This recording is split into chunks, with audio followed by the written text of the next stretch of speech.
que vienen a ser las infecciones osteomusculares más frecuentes en la infancia.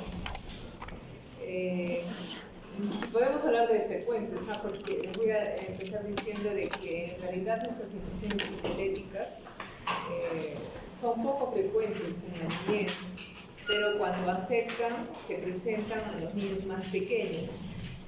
Y hay que tomar en cuenta que es la etapa donde el crecimiento es más rápido.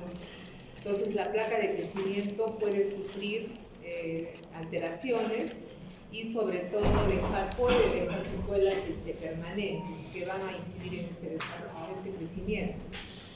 Entonces, y si tenemos también en cuenta que estas infecciones osteoarticulares al inicio pueden ofrecer problemas en el diagnóstico y en la localización de las infecciones y retrasar el mismo.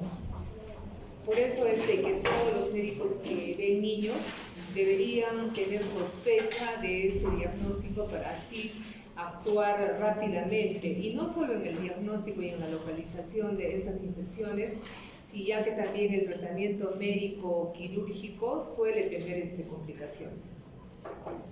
Entonces, a ver, vamos. Para que me ayuden. Sí. Como falta poner F5. F5 falta. ¿No? Cuando hablamos, son inflamaciones, pero de origen infeccioso, que cuando afectan el hueso estamos hablando de osteomielitis, y cuando afectan la articulación estamos hablando de artritis. Ahora también es bien cierto que pueden presentarse en un solo paciente ambas infecciones, por eso se habla de osteoartritis. Entonces, salud es prácticamente una emergencia, sobre todo la artritis séptica, ya que en pocas horas puede producirse la destrucción de la articulación y con secuelas permanentes. Entonces, como ven, ahí hay la tendencia a la supuración y destrucción articular.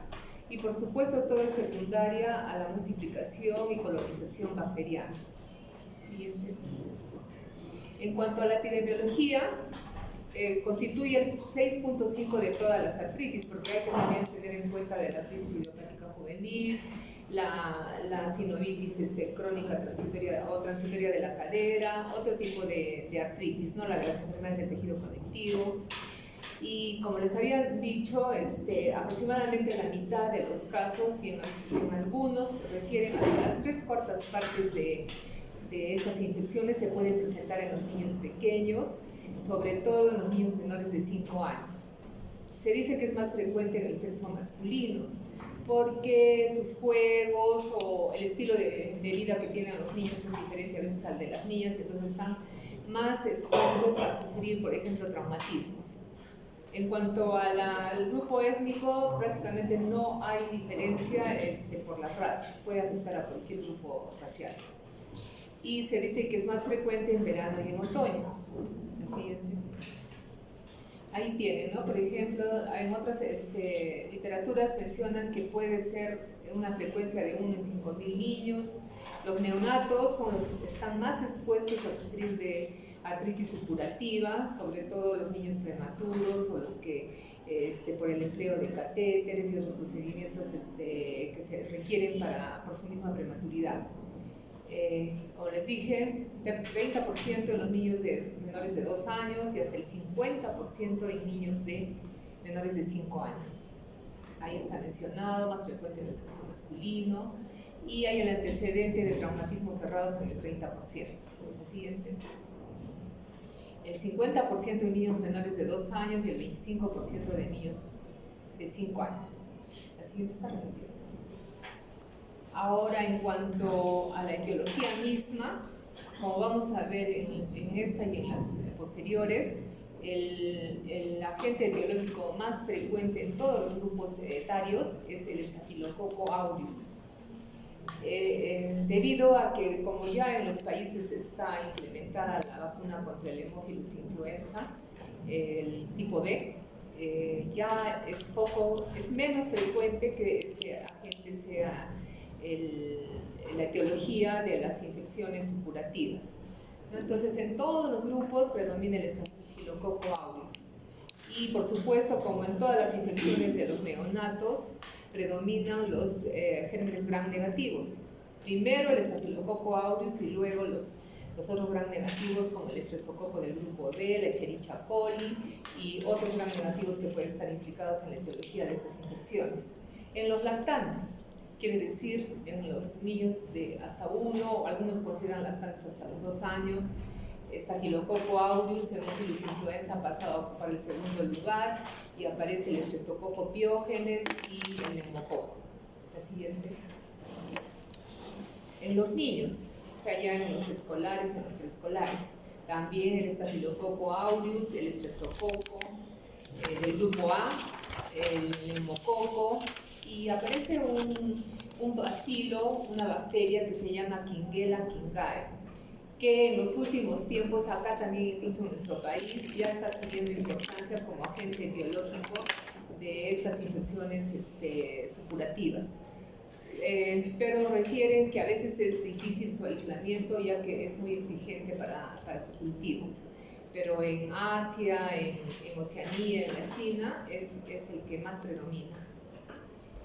Adolescentes, igual, el Staphylococcus aureus, el neumococo, el estreptococo del grupo A, y aparece el gonococo, sobre todo en los adolescentes con vida sexual activa. La siguiente. Y hay situaciones especiales, por ejemplo, cuando el origen de estas infecciones son producidas por heridas punzantes plantares o en pacientes inmunodeprimidos. El agente etiológico predominante sería la Pseudomonas aeruginosa, pacientes portadores de anemia de células falciformes y niños que sufren de diabetes, pues el agente etiológico viene a ser la salmonela. Y como ya habíamos mencionado, los adolescentes con vida sexual activa, el gonococo. En cuanto a la patogenia, sobre todo se ha visto que en el caso de la osteomielitis, ¿no?, la vía hematógena es la más frecuente. Y por ejemplo, y más bien que uno pensaría, por ejemplo, en cuadros que siguen a heridas penetrantes o a procedimientos médico-quirúrgicos, como por ejemplo la cirugía ortopédica protésica, la inyección intraarticular de corticoides, esos son menos frecuentes como causa de estas infecciones. Entonces, más frecuentes son los traumatismos a través de la vía hematógena. Y por supuesto también juega un papel importante, ya que se ha visto que son más frecuentes las infecciones en los pacientes que tienen algún tipo de inmunosupresión. Entonces, en el caso de la osteomielitis, se ha visto, por ejemplo, en animales de experimentación de osteomielitis, el traumatismo cerrado significativo juega un papel preponderante en el inicio de esta infección. Por ejemplo, el experimento consiste en infligir un traumatismo a uno de estos animales, por ejemplo, que está con bacteriemia. Y ese solo hecho significa que este paciente pueda presentar osteomielitis. Y debido también a que existen características anatómicas especiales en los extremos de los huesos largos, ¿no? Dice que hay presentes diminutas asas vasculares en los que el flujo sanguíneo, la circulación es lenta, y al ser lenta, un traumatismo importante va a romper uno de estos vasos y va a favorecer con esto la multiplicación bacteriana. La siguiente, ahí tienen por ejemplo, y todo se ve también facilitado por la existencia de vasos que comunican la metáfisis con la epífisis. Entonces esto facilita, abre el camino fácilmente, no hay ninguna barrera que haga que la pus se abra sin dificultad hacia el espacio articular, produciéndose la infección. Pero ¿qué sucede? Por eso estas infecciones son más frecuentes en los recién nacidos y en los lactantes, por la existencia de estos vasos que permiten que rápidamente se alcance el espacio articular. Pero terminado el primer año, aparece la fisis, es decir, la placa de crecimiento, que viene a actuar como una barrera, ya que no existen vasos transficiarios, así como había en la época del recién nacido y del lactante. Entonces, al no haber los vasos transficiarios, solo se va a producir la perforación del periósteo, donde la synovia tenga inserción suelta. Perdón, me salió de agua. No, tampoco lo puedo decir. Les decía que solo se produce la perforación del periósteo en los sitios donde la inserción sinovial está suelta. Y como ustedes saben, el hueso pues, es no distensible.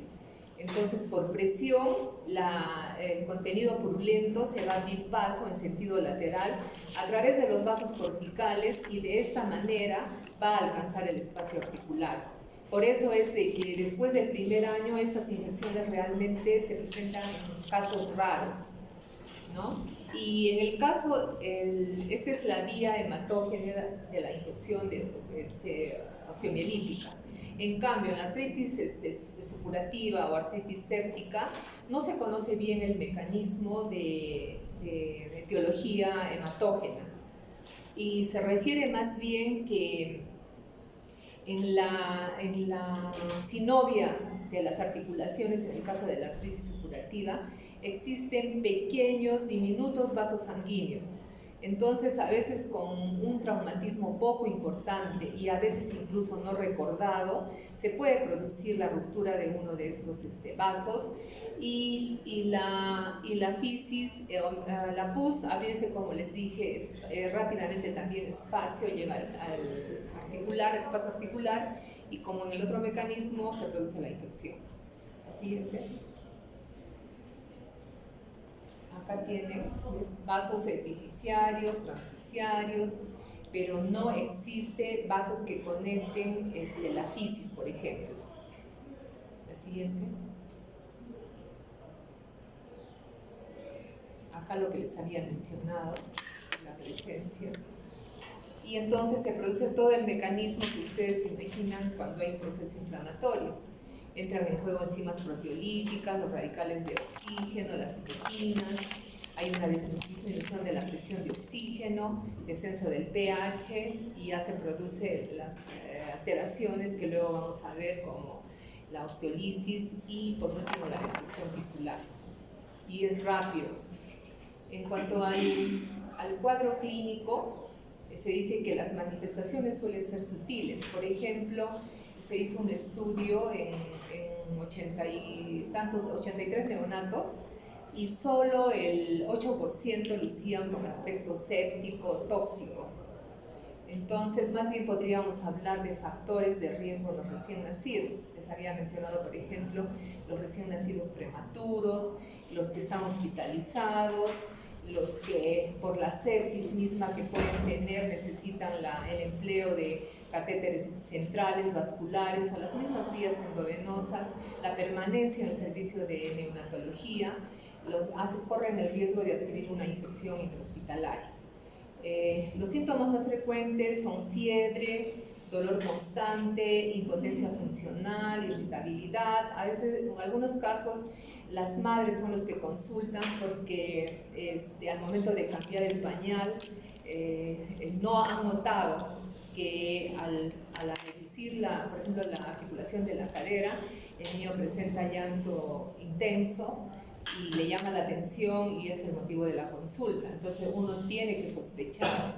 La siguiente, o la llamada, por ejemplo, pseudoparálisis, es decir, que el niño es profeso, trata de no movilizar la extremidad afectada, ¿no? Entonces no es una parálisis verdadera, es una pseudoparálisis producida por el dolor que ocasiona esta infección. De acuerdo, la localización es de acuerdo a la extremidad que esté afectada, sobre todo en los lactantes. Y claro, los niños mayores y los lactantes mayores y los niños pueden expresar dónde es que le duele, ¿no? Entonces, ya hablaríamos de signos locales. Puede haber, por ejemplo, calor, dolor, aumento de volumen, Por supuesto que eso no lo vamos a encontrar cuando hay compromiso de la cadera, precisamente por su localización que es más profunda, no vamos a poder encontrar estos signos de inflamación, pero sí podemos guiarnos en qué extremidad puede estar afectada de acuerdo a la posición que adopte el niño, ya que con esta posición siente alivio del dolor. Así vamos a ver, por ejemplo. A ver, sigue pasando. No, sigue pasando. Ahí.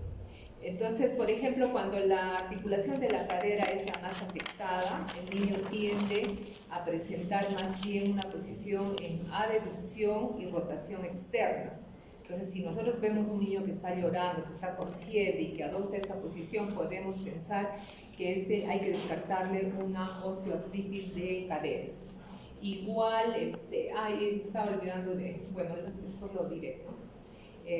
Y una posición de semiflexión cuando el compromiso más bien es de la rodilla, del tobillo, del codo, ¿no?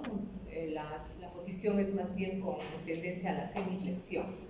Y ahí pueden ustedes ver también los sitios más frecuentes de localización de ambas infecciones, como el caso de la artritis séptica. Como pueden observar, son articulaciones grandes o huesos grandes.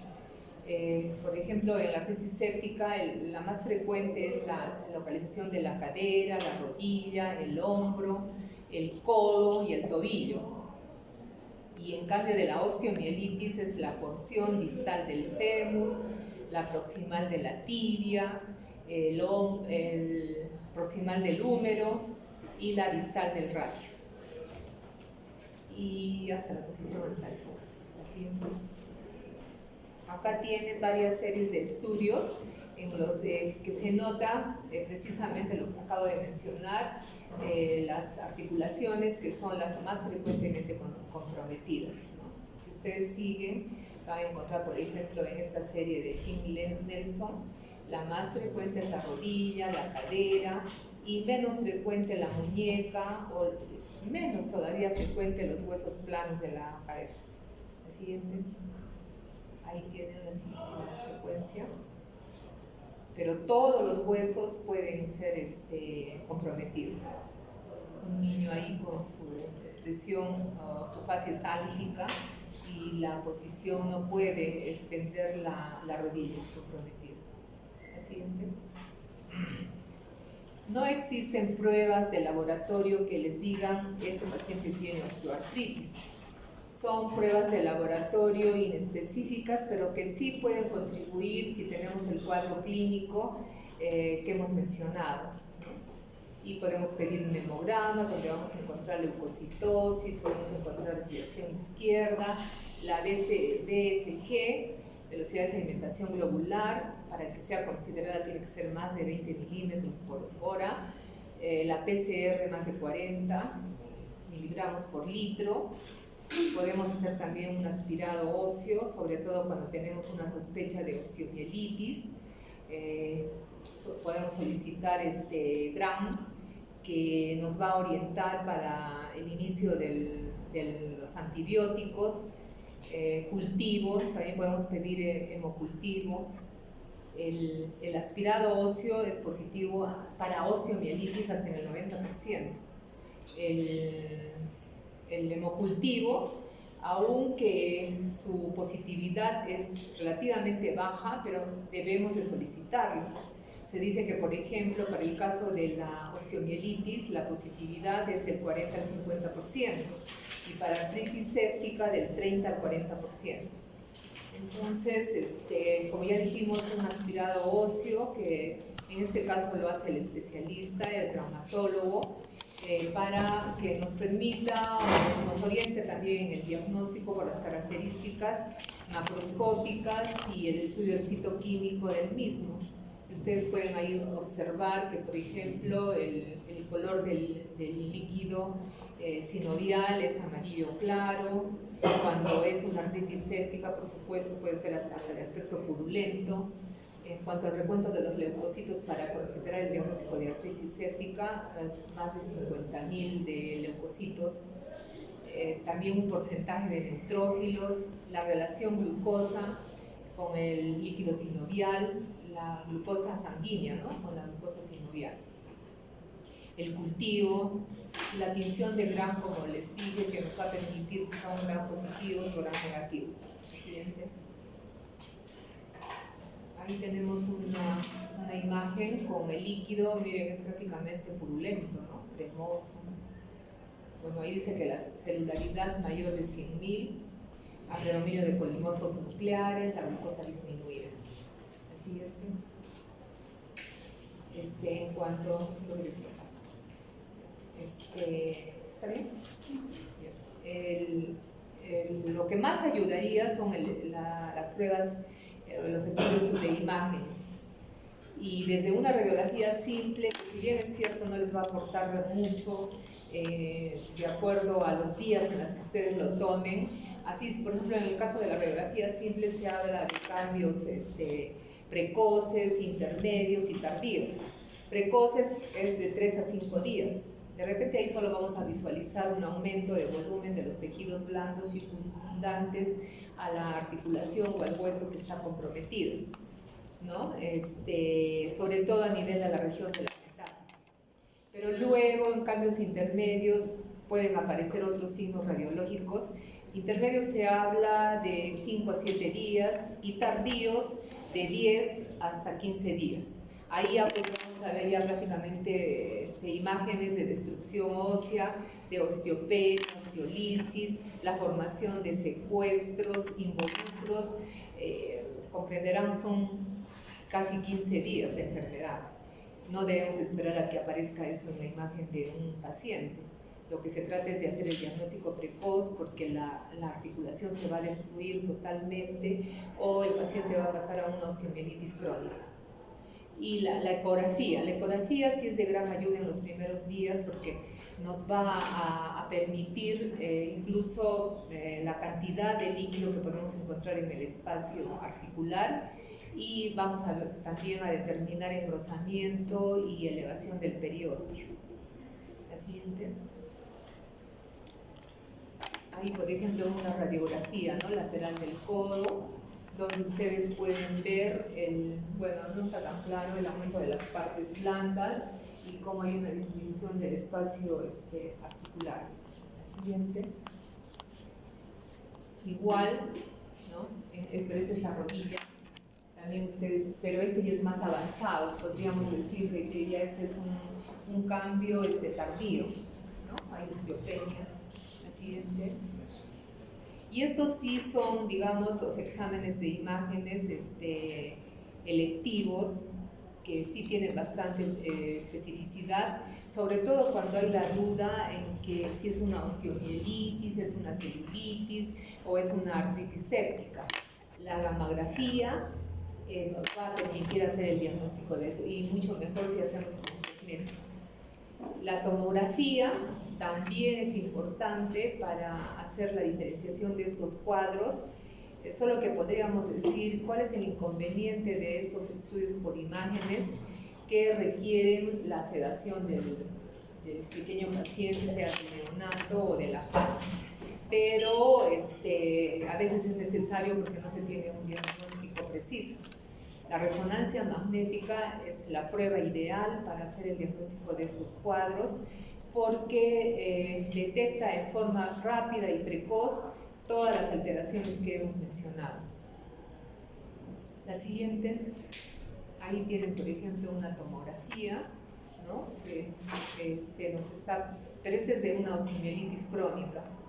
La siguiente, y esta es una resonancia magnética también que nos muestra claramente dónde están localizadas las lesiones. Siguiente. Ahí está la gammagrafía con la sustancia radioactiva. Ahí ni vuelta a quedar, ¿no? Ni aunque seamos no especialistas, para darnos cuenta que hay compromiso vascular y se trata de un caso de osteomielitis. Siguiente. Este es un fluxograma para cuando tengamos, estemos viendo a un paciente con cualquiera de estos diagnósticos. Como estas patologías, lo que se trata trata es de que el médico general, o en este caso el pediatra, esté atento, porque nosotros no vamos a tratar al paciente. Nosotros tenemos que hacer el diagnóstico precoz y hacer la interconsulta o la referencia oportuna y rápida si es que estamos en un sitio alejado de un hospital. Lo que tenemos que hacer ante la sospecha de, por ejemplo, de una osteoartritis es iniciar tratamiento antibiótico. La siguiente, porque ahí en el centro de salud no le vas a pedir radiografía, no hay. La siguiente. Y en cuanto al diagnóstico diferencial, ya les mencioné que tenemos que hacer el diagnóstico diferencial con el traumatismo, las neoplasias malignas. Acuérdense que también nos pueden dar dolor óseo, ¿no? Entonces, pero por ejemplo, si estamos escuchando una leucemia con el hemograma, vamos a hacer totalmente la diferenciación, o estamos frente a un neuroblastoma o un linfoma, con los respectivos estudios vamos aclarando el diagnóstico. Las enfermedades del tejido conectivo, yo creo que con esas son también más difícil el diagnóstico, porque casi todas las enfermedades del tejido conectivo nos dan artritis, nos pueden dar manifestación o como síntoma artritis. La celulitis, sí, la verdad que creo que es la más difícil, pero tenemos que recurrir a la resonancia magnética, porque en la celulitis vamos a encontrar signos de trobosis, tal igual que un paciente con osteoartritis. Podemos encontrar aumento de volumen, el calor, el dolor. Lo que faltaría en la celulitis es otro signo de artritis, la rigidez, ¿no? La dificultad para iniciar los movimientos de flexión y extensión. La piomiositis es un proceso inflamatorio que también se puede confundir con una osteoartritis. Nosotros no tenemos mucha incidencia de piomiositis, más se habla en los países africanos, pero ya se han reportado varios casos acá en el Perú. Así es. Y en cuanto al tratamiento, ya les había mencionado anteriormente que hay un tratamiento médico y un tratamiento quirúrgico. El tratamiento médico está en la precocidad de iniciar el tratamiento antibiótico, y no necesitamos también mayores exámenes para hacerlo, porque tenemos que actuar en forma empírica, de acuerdo al grupo etario y a los gérmenes que hemos mencionado, que son los que más frecuentemente se encuentran. Y si he mencionado que en todos los grupos etarios el agente etiológico más frecuente es el Staphylococcus aureus, tendré que utilizar un antibiótico que mate, ¿no?, a esta bacteria en todos los grupos etarios. ¿Y cuáles son? A ver, ¿cuáles son?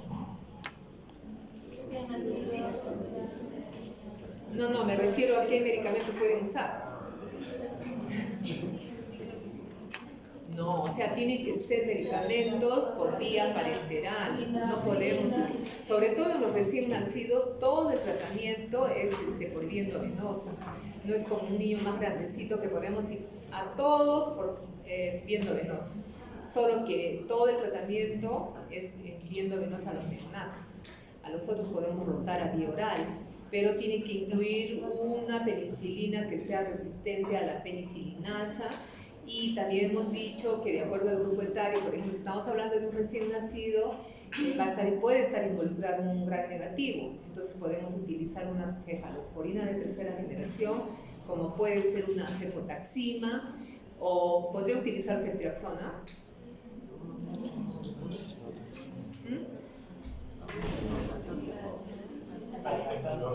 Para recién nacidos. Muy bien, porque puede aumentarle la hiperbilirubinemia, ¿no? Porque compite con la albúmina para la conjugación. Entonces, el tratamiento en sí, el antibiótico no ofrece mayor problema, porque para eso tenemos la libertad de hacerlo en forma empírica, pero con base, porque ya se ha visto los gérmenes que hemos mencionado, que son los más frecuentes. La siguiente. Son tratamientos que están, algunos dicen 21 días, otros dicen hasta 4 semanas. ¿Por qué? Por las secuelas, por el periodo de las secuelas. Entonces ahí tienen los grupos etarios y los medicamentos que pueden utilizar. Entonces en recién nacidos, como les mencioné, la oxacilina con la cefotaxima, o si no con un aminoglicosio. en este caso la amikacina. En menores de 5 años, oxacilina A parenteral, más cloranfenicol, o oxacilina también más cefotaxina. En mayores de 5 años, oxacilina, cefalotina, cefazolina, incluso miren, son cefalosporinas de primera generación, pero de uso endovenoso. Y en los adolescentes dijimos que podía estar involucrado el monococo, entonces por eso utilizamos la ceftriaxona. En los pacientes inmunodeprimidos hablamos de la pseudomonas aeruginosa, por lo tanto tenemos que utilizar cefalosporina que sea sensible, ¿no? O sea, por ejemplo, la ceftazidima. La ceftazidima, y como siempre hay el pequeño porcentaje de astafilococo, le asociamos oxacilina, o podemos utilizar también vancomicina, también en recién nacido podemos utilizar vancomicina, más la ceftazidima, porque es la única cefalosporina que tiene el espectro para pseudomonas aeruginosa. Y en los niños que dijimos con anemia falciforme, la ceftriaxona. Porque también, ¿cuál era el germen que les atacaba a los pacientes con hemoglobinopatías? La salmonela. Y después, cuando ya hemos completado, por ejemplo, unos 10 días o 2 semanas por vía endovenosa, tenemos que pasar a la vía oral, porque tampoco no lo vamos a tener hospitalizado 3-4 semanas. Y podemos rotar a esos medicamentos que son por vía oral. Las dosis las tienen ahí. Todos se pueden utilizar en los niños pequeños incluso.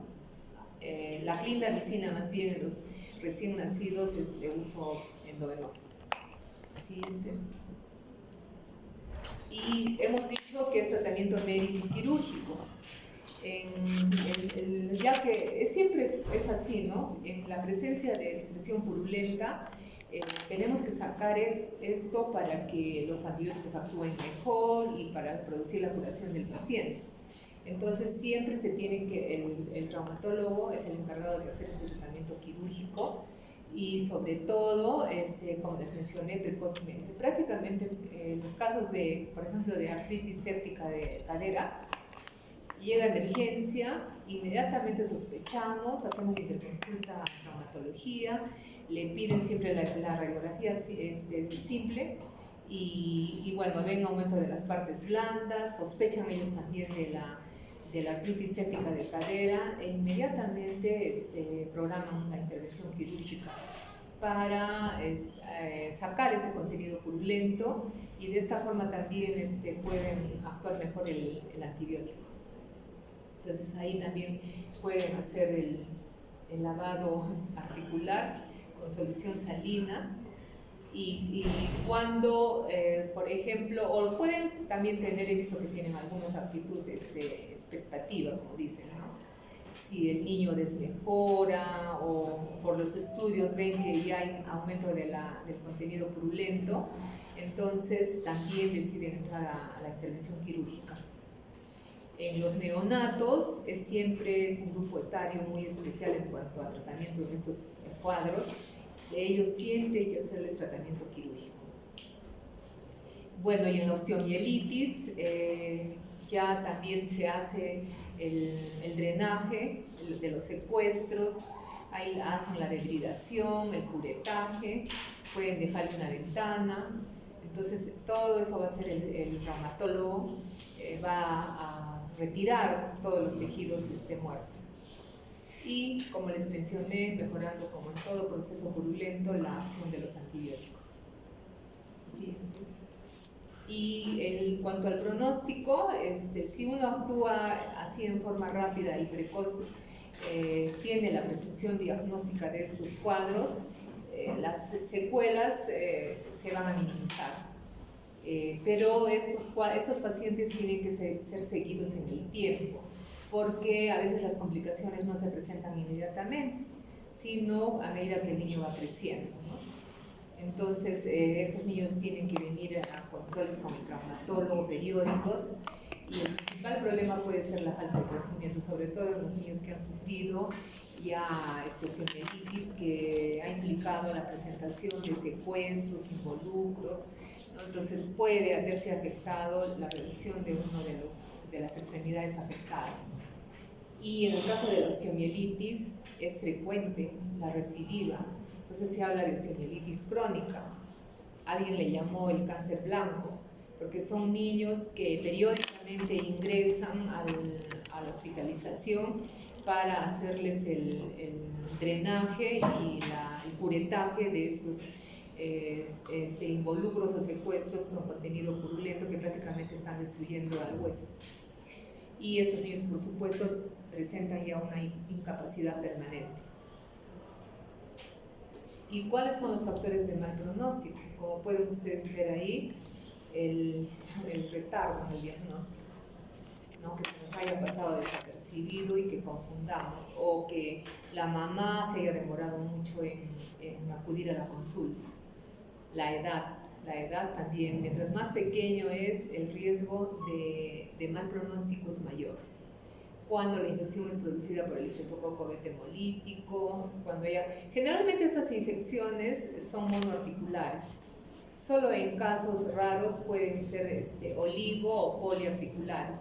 Y cuando es así hay que sospechar de Staphylococcus aureus, pero más de gonococo.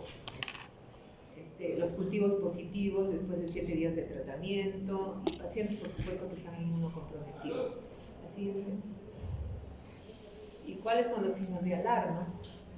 La edad otra vez. Cuando hay compromiso sistémico, ¿no? Por ejemplo, hay niños que tienen neoplasias pero pueden ser afectados por estas infecciones. Cuando persiste el dolor, el patrón doloroso inflamatorio. Si la sintomatología persiste, miren, igual o más de 2 a 3 meses. Y cuando ya haya problemas de impotencia funcional. Así. Bueno, acá una pequeña cuadro de diferencia entre osteomielitis y artritis séptica. En todo, ¿no? En la definición, en la epidemiología, en el cuadro clínico, el diagnóstico y el tratamiento. Tratamiento no hay diferencia porque igual, ¿no? De acuerdo al grupo etario que hemos dicho. Siguiente. Ya. ¿Alguna pregunta?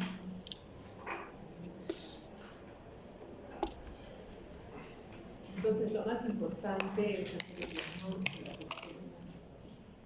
Recuerdo de una chiquita que estaba con un proceso respiratorio de 2 meses, me parece, y la llevó a un médico general que hace de pediatra y dice que ella misma le inyectó ceftriaxona.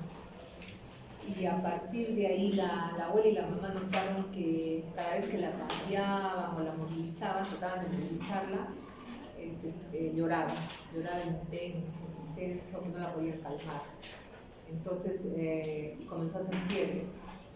La llevó al hospital, por supuesto que se sospechó de... Bueno, lo más importante es que el actuar ético, ¿no? Porque si yo no soy pediatra y si 2 meses, el mayor porcentaje de infecciones es de origen viral, en los niños menores de 3 años.